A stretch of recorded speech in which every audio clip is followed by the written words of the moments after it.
like to welcome y'all to the show. Welcome.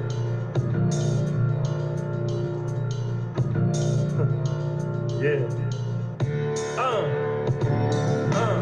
All right, we're back. KAMMA in the building. I'm Khalil Deal. Madio. We are KAMMA. Now we're about to talk about the final predictions, final thoughts on our main card.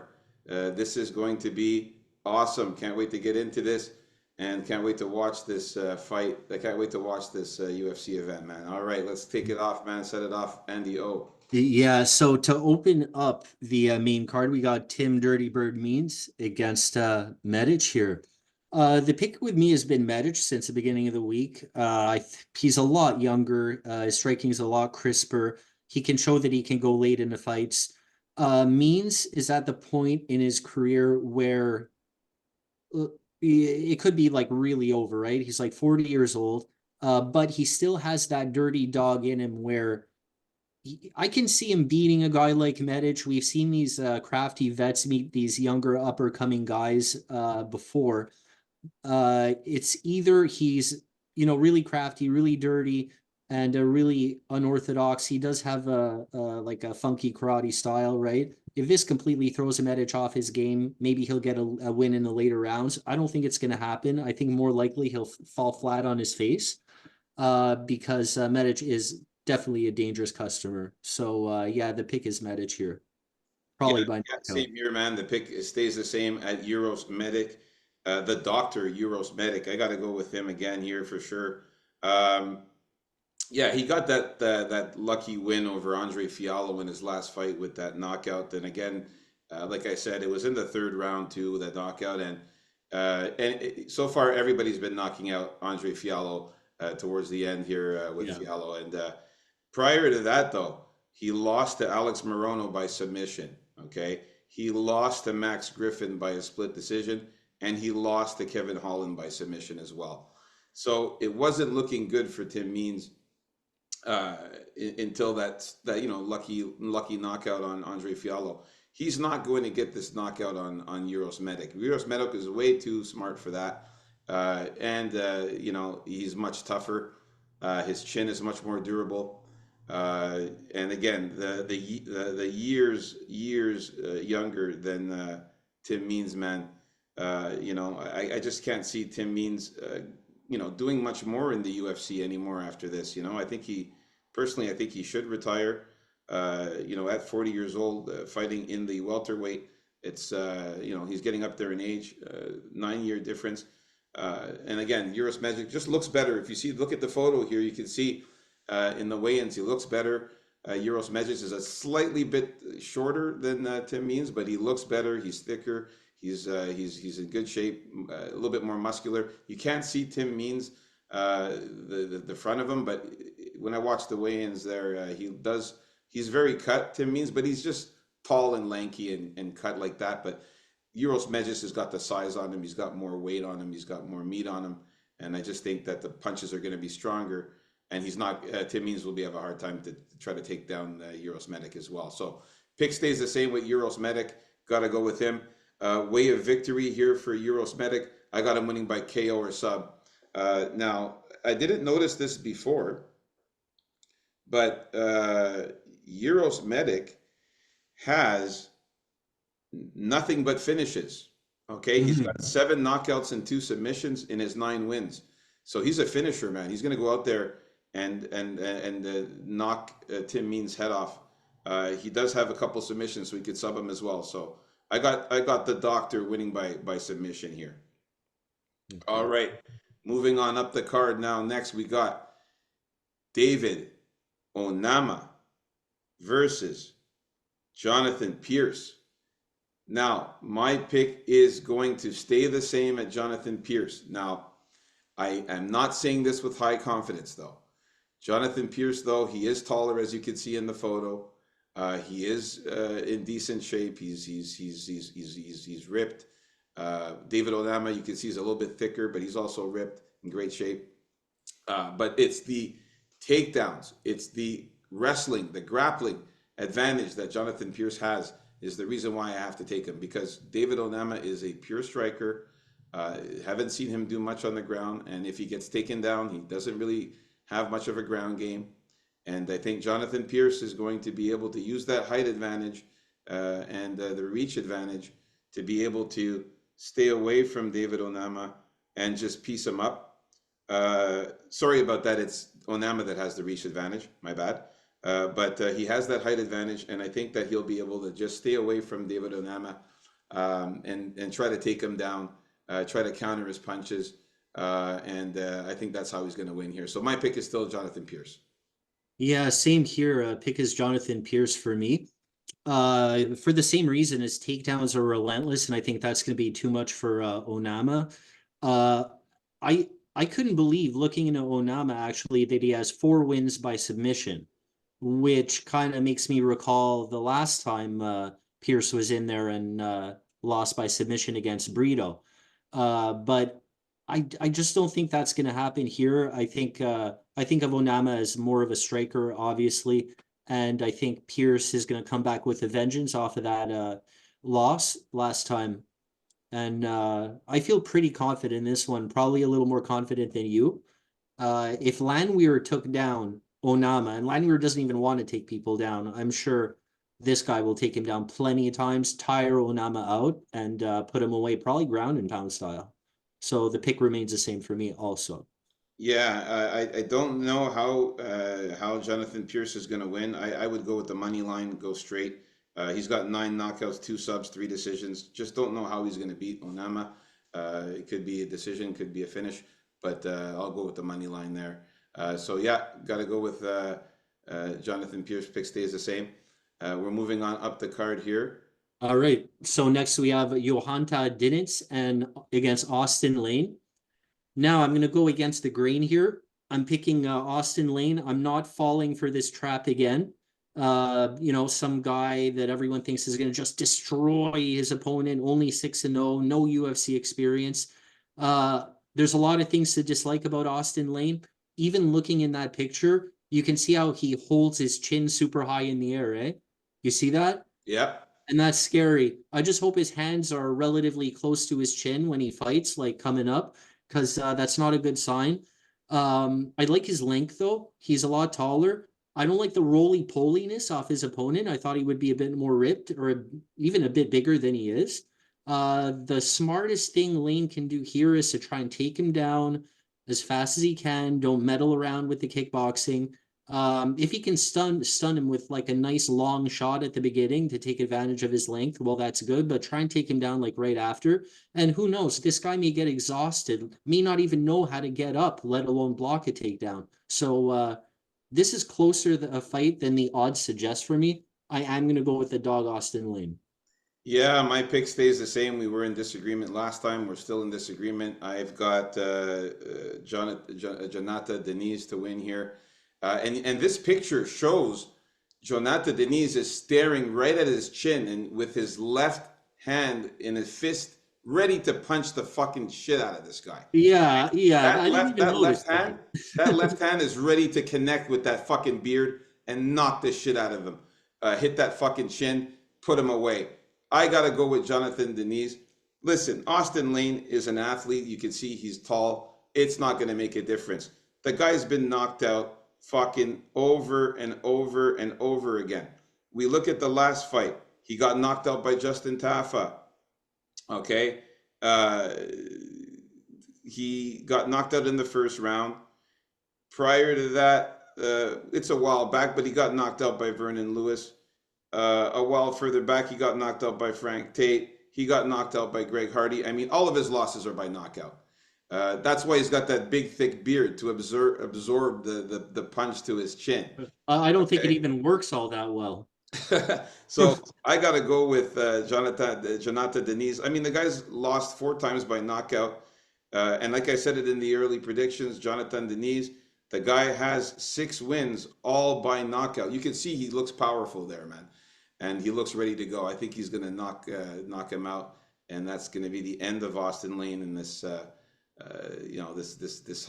I don't know, man. People think that this guy's... Well, you think he's going to get released after this? I don't think he's going to get released, but I just think that he's not going to fight any good opponents after this. That's for sure. So We shall see, but I'm not falling for it. That's all I'm saying.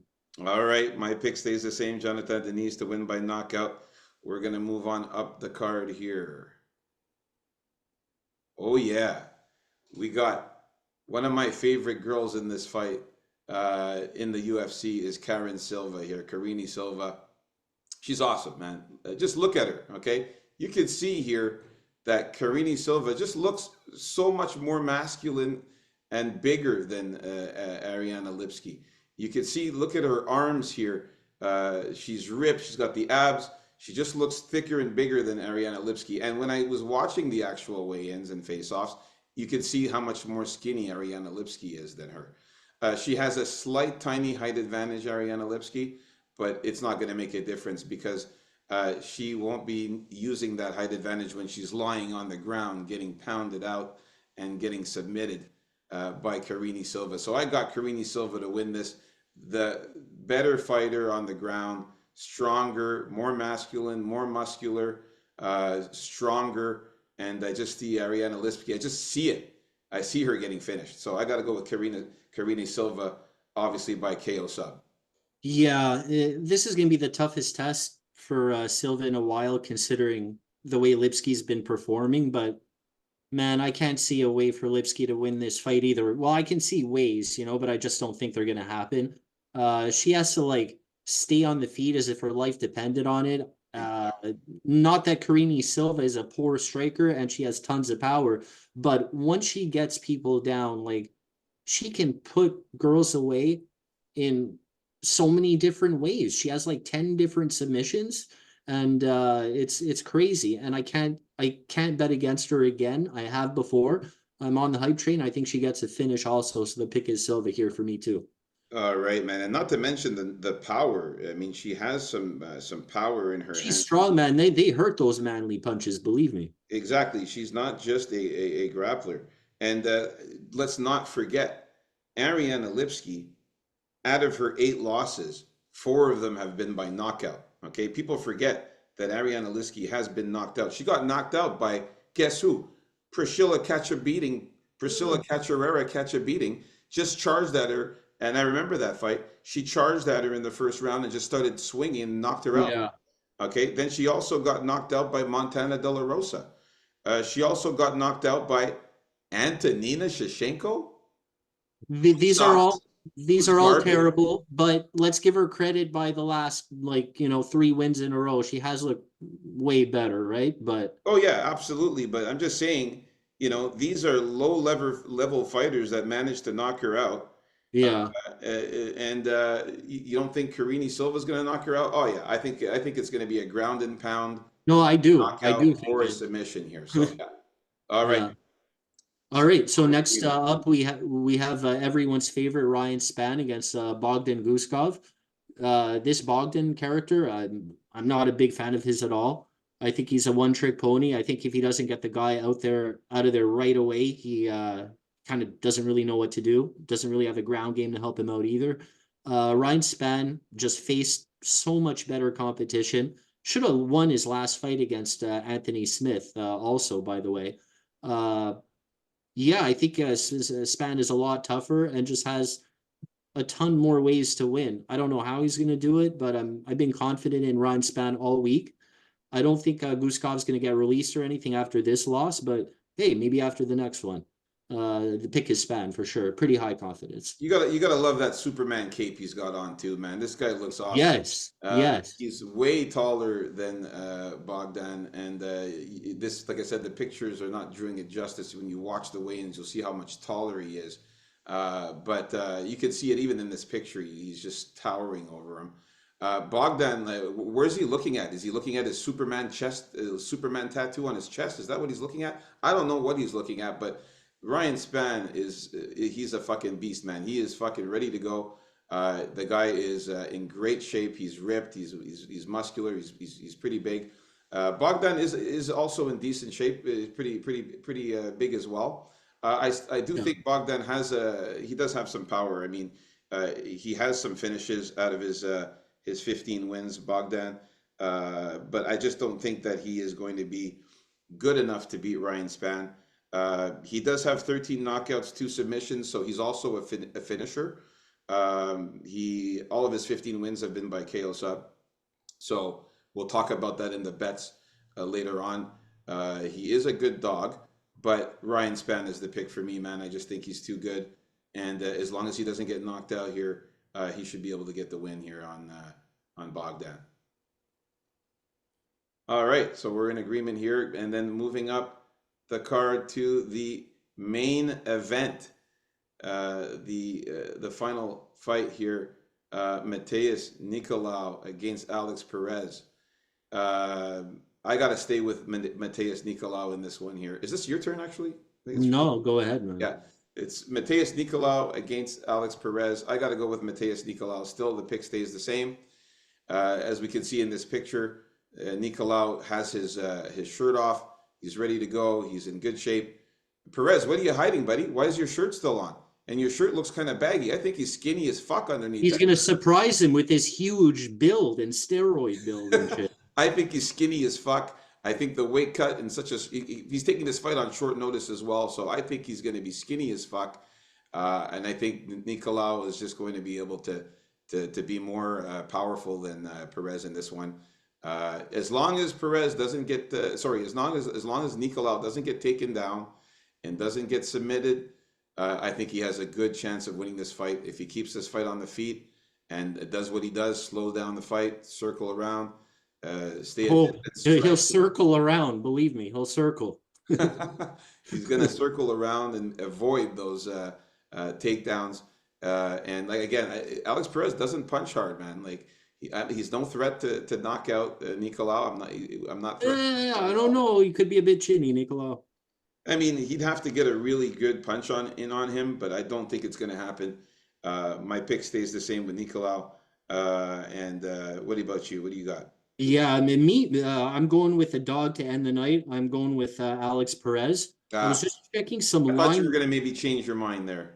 I was just checking some line movement, and he actually went up, and he went back down to how it was before. But yeah, I think the keys to victory for Perez here is to just apply the pressure, get the volume, don't fall into Nicolau's waiting game traps, and just be patient. I think it's going to be a long fight. I think in the end, he'll just chip away, and he is more of a dog. I really don't think Nicolau is the doggiest of the dogs you're going to find dogging around, you know? Yeah, the pick's Perez here. The reason he's coming in on short notice is because he had like this nagging injury he was talking about, I believe, right? Again, and he fought with this injury in his last fight against Makayev, right? And he was upset about that loss. He lost unanimous there to Makayev. So this fight was scheduled after that, and yeah, so here we are. Yeah, I think it's a good dog play. I like dog picks in the main events lately because over the past like 12 to 15 main events, the dogs have a pretty good record. And this isn't even one of the crazy, like lopsided dogs. Should be a good fight nonetheless. I expect a long one. Yeah, it should be a really good fight. And yeah, you know what? Alex Perez is a good dog. You know, and the reason why I like him as a dog, I still think Matheus Nicolau is going to win the fight. That's my prediction. But I can't deny that Perez is a good dog because of who he fought in the past. And Alex Perez has fought nothing but the best of the best, the top of the top, the creme de la creme in the division. We're talking Mohamed Mokayev. We're talking Alexander Pantoja. We're talking Davison Figueiredo. He has fought the best of the best, you know, in the division, and that's the reason why I think he's a good dog and could still, you know, upset here. But the pick is Nicolau for me. All right, so can't wait to watch this the event, man, guys. If you like the video, like, subscribe, leave a comment, man. Let us know who you guys have, and let's get this money. We're gonna talk about the bets on the next video. Peace out.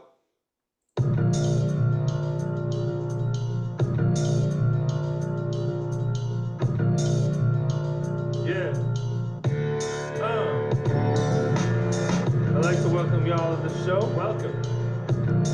All right, peace out, folks. Please tune into our bets video.